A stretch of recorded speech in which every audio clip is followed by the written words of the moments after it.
ओम शांति। 29 जनवरी 2024। बाबा के महावाक्य। मीठे बच्चे, जैसे बाप तुम्हारा श्रृंगार करते हैं, ऐसे तुम्हें भी दूसरों का करना है।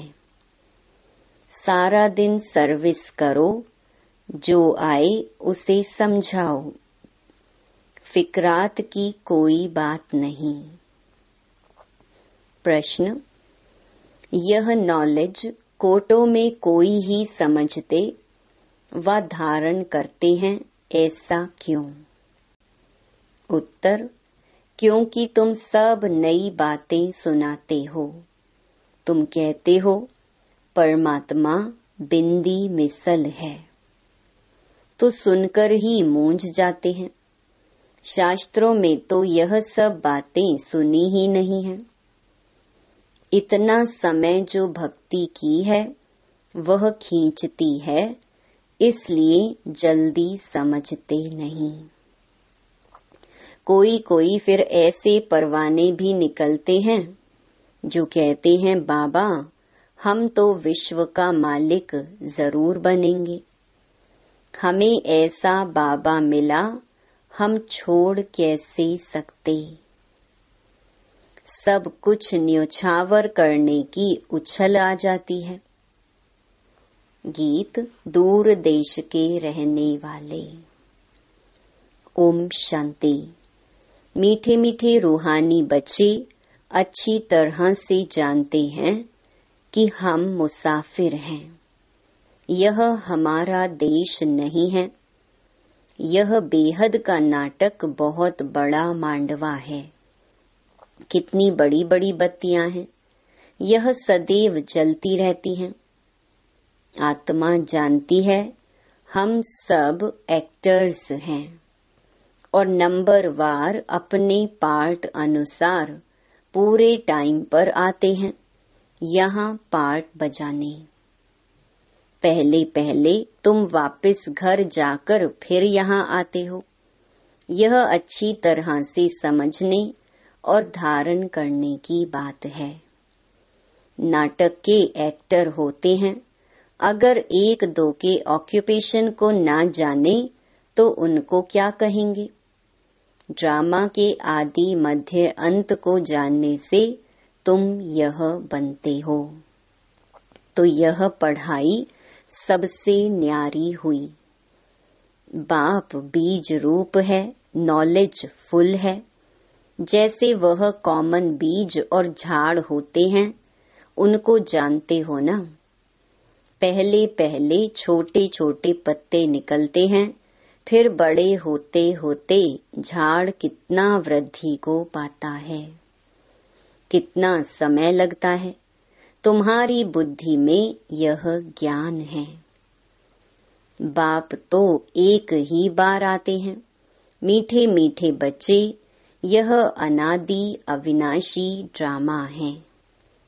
बाप है स्वर्ग का रचयिता, हेवनली गॉड फादर। हेवन स्थापन करने बाप को आना पड़ता है। गायन भी है दूर देश का रहने वाला, आया देश पराई। यह रावण राज्य पराया है। रावण राज्य में राम को आना है। तुम्हारी बुद्धि में ही ज्ञान है। तो बाप समझाते हैं आत्माओं को कि तुम सब मुसाफिर हो। इकट्ठे तो पार्ट बजाने नहीं आएंगे। तुमको मालूम है सबसे पहले होते हैं देवताएं। उस समय और कोई नहीं थे। बहुत थोड़े होते हैं, फिर वृद्धि को पाते हैं। तुम आत्माएं शरीर छोड़ सब वहां आती हो। यह बाप ने ही बुद्धि दी है। तुम आत्माओं को अब नॉलेज मिली है। हम बीज और झाड़ के आदि मध्य अंत को जानते हैं। बीज ऊपर है, नीचे सारा झाड़ फैला हुआ है। अभी झाड़ पूरा ही जर्जरीभूत है। तुम बच्चे इस झाड़ के आदि मध्य अंत को जान गए हो। आगे ऋषि मुनियों से पूछते थे कि रचता और रचना के आदि मध्य अंत को जानते हो, तो नेति नेति कह देते थे। जबकि वह भी नहीं जानते, तो परंपरा से कैसे हो सकता। ये सब बातें अच्छी तरह से धारण करनी है, भूलना नहीं है। पढ़ाई तो पढ़नी है, पढ़ाई और योग बल से ही तुम पद पाते हो। पवित्र भी जरूर बनना है, सिवाय बाप के और कोई पवित्र बना न सके। विनाशी धन दान करते तो राजाई कुल में अथवा अच्छे कुल में जन्म लेते हैं। तुम बच्चों को बहुत बड़े घर में जन्म मिलता है। नई दुनिया तो बहुत छोटी होती है। सतयुग में देवताओं का जैसे एक गांव है। शुरू में बॉम्बे कितनी छोटी थी, अब देखो कितनी वृद्धि को पाया है। आत्माएं सब अपना पार्ट बजाती हैं, सब मुसाफिर हैं। बाप एक ही बार का मुसाफिर है, हो तुम भी एक ही बार के मुसाफिर। तुम भी एक ही बार आते हो, फिर पुनर्जन्म लेते पार्ट बजाते ही रहते हो। अभी तुम अमर लोक में जाने के लिए अमर कथा सुनते हो, जिससे 21 जन्म ऊंच पद पाते हो। 21 पीढ़ी कहते हैं ना, पीढ़ी अर्थात बुढ़ापे तक। फिर दूसरा शरीर आपे ही लेंगे, अकाले मृत्यु नहीं होगा। वह है ही अमर लोक, काल का नाम नहीं। अचानक मृत्यु होती नहीं, तुम एक शरीर छोड़ दूसरा लेते हो। दुख की कोई बात नहीं। सर्प को दुख होता होगा क्या? और ही खुशी होती होगी। अभी तुमको आत्मा का ज्ञान मिलता है, आत्मा ही सब कुछ करती है। आत्मा में ही बुद्धि है, शरीर तो बिल्कुल अलग है। उनमें आत्मा ना होती तो शरीर चल ना सके। कैसे शरीर बनता है, आत्मा कैसे प्रवेश करती है, हर चीज वंडरफुल है। बाप कहते हैं, मीठे मीठे बच्चे, तुम्हारा स्वर्ग है वंडरफुल वर्ल्ड। रावण राज्य में 7 वंडर्स दिखाते हैं। राम राज्य में बाप का एक ही वंडर है, स्वर्ग, जो आधा कल्प कायम रहता है। मनुष्यों ने देखा भी नहीं है, तो भी सबके मुख से स्वर्ग नाम जरूर निकलता है। अभी तुम बुद्धि से जानते हो, कोई कोई ने साक्षात्कार भी किया है। बाबा ने भी विनाश और अपनी राजधानी देखी। अर्जुन को भी साक्षात्कार में दिखाया है। अब बरोबर यह है गीता एपिसोड। बाबा बतलाते हैं कि बच्चे, यह है पुरुषोत्तम संगम युग। जबकि मैं आकर तुम बच्चों को राजयोग सिखाता हूँ और इतना ऊंच बनाता हूँ। दुनिया में इन बातों को कोई नहीं जानते। तुम बहुत मौज से रहते हो। यहाँ मनुष्य मरते हैं तो दीपक जगाते हैं कि आत्मा को अंधियारा ना हो। सतयुग में ऐसी बातें नहीं होती। सतयुग में सब आत्माओं का दीपक जगा रहता है, घर घर में सोझरा होता है। यहाँ फिर मनुष्य घर घर में बत्तियां जलाते हैं। बाप कहते हैं, इन सब बातों को अच्छी तरह बुद्धि में धारण करना है। बाप और राजधानी को याद करते रहो। तुम जानते हो, इतना समय हमने राजाई की। जो बहुत समय के बिछड़े हुए हैं, उन्हों से ही बाप बात करते हैं, पढ़ाते हैं। बच्चे जानते हैं, इस समय की बातों के ही त्योहार मनाते हैं। शिव जयंती भारत में ही मनाते हैं। शिव है ऊंचे ते ऊंच भगवान। वह भारत में कैसे आते हैं उसने खुद बताया है कि मुझे प्रकृति का आधार लेकर आना पड़ता है, तब तो बोलते हैं। नहीं तो बच्चों को ज्ञान श्रृंगार कैसे कराएं? अब तुम्हारा श्रृंगार हो रहा है, तुम फिर दूसरों का करा रहे हो मनुष्य से देवता बनने का।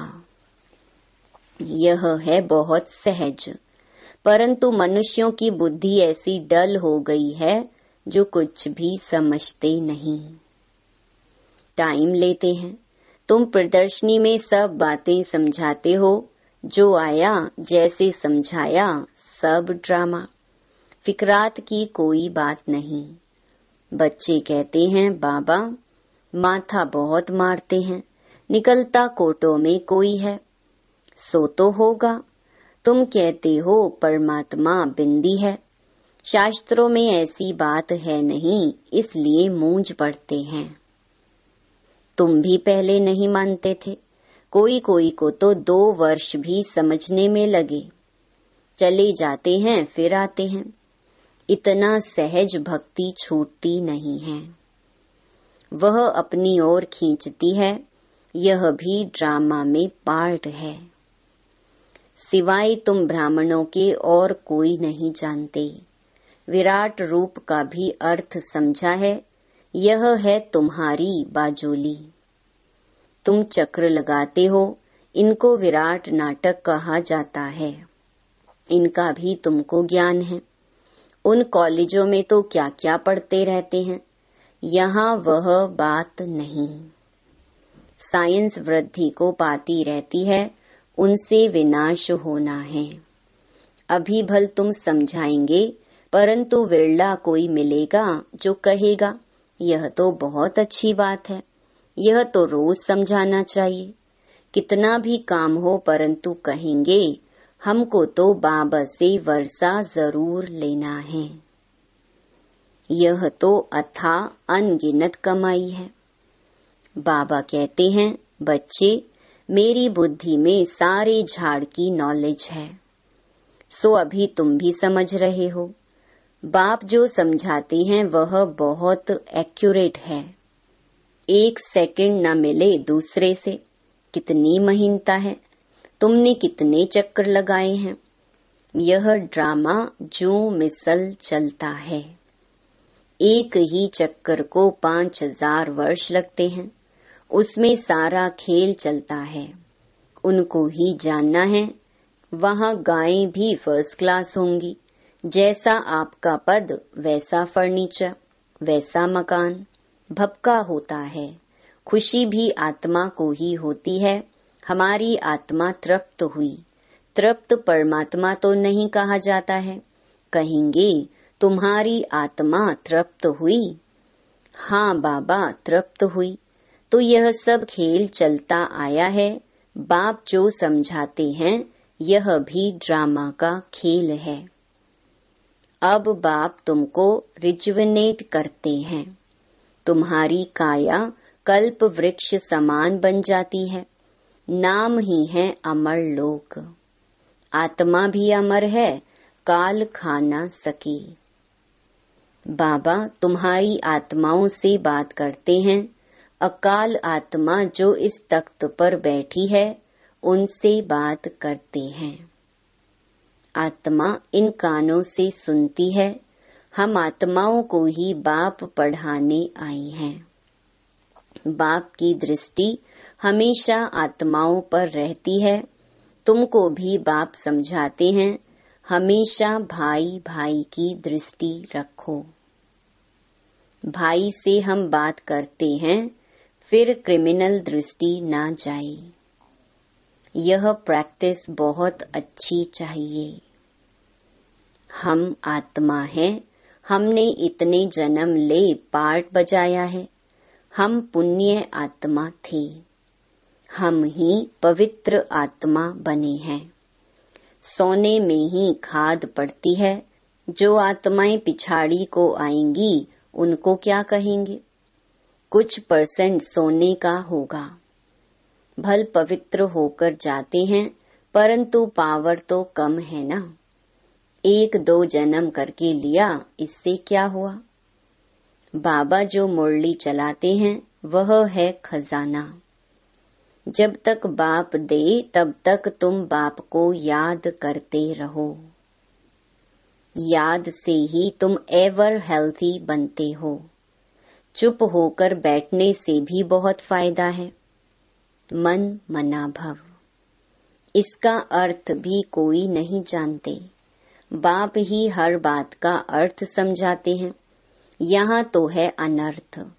सबसे बड़ा अनर्थ है 1-2 पर काम कटारी चलाना, जिससे आदि मध्य अंत दुख पाते हैं। सबसे छीछी हिंसा यह है, इसलिए इनको नर्क कहा जाता है। स्वर्ग और नर्क का भी कोई अर्थ नहीं समझते।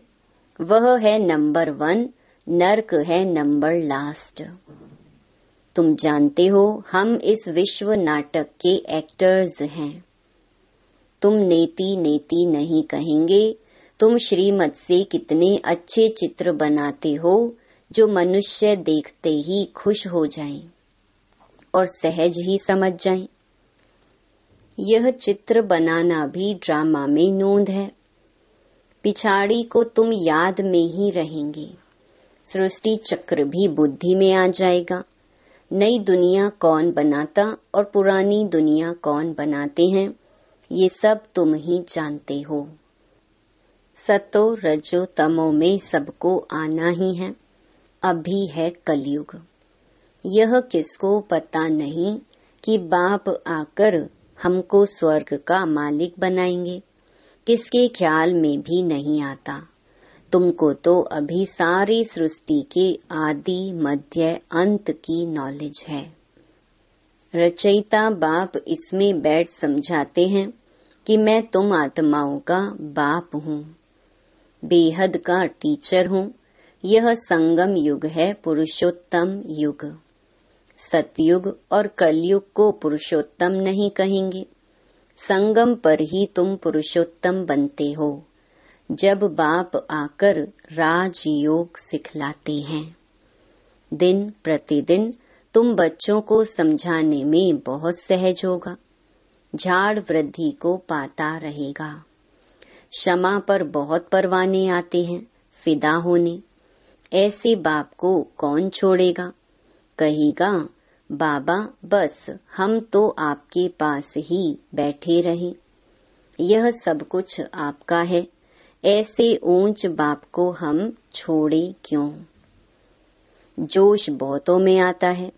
बाबा से विश्व की बादशाही मिलती है तो हम छोड़कर क्यों जाएं। यहाँ तो हम स्वर्ग में बैठे हैं। यहाँ कोई काल भी नहीं आ सकता, परंतु बाप की श्रीमत लेनी पड़े। बाप कहेंगे ऐसे नहीं करना है। उछल तो आएगी, परंतु ड्रामा में ऐसा नहीं है जो सब यहाँ बैठ जाएं। जोश आता है क्योंकि जानते हैं ये सब कुछ खत्म होने वाला है। जिनका पार्ट है वह सुनते रहते हैं। बाप कहते हैं तुम LLB ICS पढ़ते हो, इनसे क्या मिलेगा। कल शरीर छूट जाए तो क्या मिलेगा, कुछ भी नहीं। वह है विनाशी विद्या, यह है अविनाशी विद्या जो अविनाशी बाप देते हैं। टाइम बहुत थोड़ा है। तमो प्रधान से सतो प्रधान इस जन्म में ही बनना है। वह तो याद से ही बनेंगे। और सब देह के धर्म छोड़ माँ मेकम याद करो। शरीर पर भरोसा नहीं है, पढ़ते पढ़ते मर जाते हैं। तो बाप का काम है समझाना। उस पढ़ाई में क्या कमाई है और इस पढ़ाई में क्या कमाई है, यह तो तुम जानते हो। शिव बाबा का भंडारा सदैव भरपूर है। इतने सब बच्चे पलते रहते हैं, फिकर की कोई बात नहीं। भूख मर नहीं सकते। लौकिक बाप भी देखते हैं बच्चों को खाना नहीं मिलता है तो खुद भी नहीं खाते। बच्चों का दुख बाप सहन नहीं कर सकते। पहले बच्चे पीछे बाप। माँ सबसे पीछे खाती है, रूखा सूखा बचता है वह खा लेती है। हमारी भंडारी भी ऐसी है। अच्छा, मीठे मीठे सिकिलधे बच्चों प्रति मात पिता बाप दादा का याद प्यार और गुड मॉर्निंग। रूहानी बाप की रूहानी बच्चों को नमस्ते। धारणा के लिए मुख्य सार। पहला, भाई भाई की दृष्टि पक्की करनी है। हम आत्मा आत्मा भाई से बात करते हैं। यह अभ्यास कर क्रिमिनल दृष्टि को परिवर्तन करना है। दूसरा, बाप जब ज्ञान खजाना देते हैं तो याद में बैठ बुद्धि रूपी झोली से खजाना भरना है। चुप बैठकर अविनाशी कमाई जमा करनी है। वरदान, आत्मिक मुस्कुराहट द्वारा चेहरे से प्रसन्नता की झलक दिखाने वाले विशेष आत्मा भव। ब्राह्मण जीवन की विशेषता है प्रसन्नता। प्रसन्नता अर्थात आत्मिक मुस्कुराहट। जोर जोर से हंसना नहीं, लेकिन मुस्कुराना। चाहे कोई गाली भी दे रहे हो तो भी आपके चेहरे पर दुख की लहर नहीं आई। सदा प्रसन्न चित्त। यह नहीं सोचो कि उसने 1 घंटा बोला, मैंने तो सिर्फ 1 सेकंड बोला। सेकंड भी बोला या सोचा, शक्ल पर अप्रसन्नता आई तो फेल हो जाएंगे। 1 घंटा सहन किया, फिर गुब्बारे से गैस निकल गई। श्रेष्ठ जीवन के लक्ष्य वाली विशेष आत्मा ऐसे गैस के गुब्बारे नहीं बनती। स्लोगन, शीतल काया वाले योगी स्वयं शीतल बन दूसरों को शीतल दृष्टि से निहाल करते हैं। अव्यक्ति साइलेंस द्वारा डबल लाइट फरिश्ता स्थिति का अनुभव। जैसे साइंस वाले रेत में भी अनाज पैदा कर देते हैं, ऐसे आप साइलेंस द्वारा धरणी का परिवर्तन करो। इसके लिए शुभ भावना संपन्न बनो। ब्रह्मा बाप को फॉलो करो। साइलेंस की शक्ति से किसी भी आत्मा की वृत्ति दृष्टि का परिवर्तन कर दो। जैसे क्रोध अज्ञान का शक्ति है, ऐसे ज्ञान की शक्ति शांति है, सहन शक्ति है। अभी इन गुणों को अपना संस्कार बना लो तो डबल लाइट फरिश्ता सहज बन जाएंगे। ओम शांति।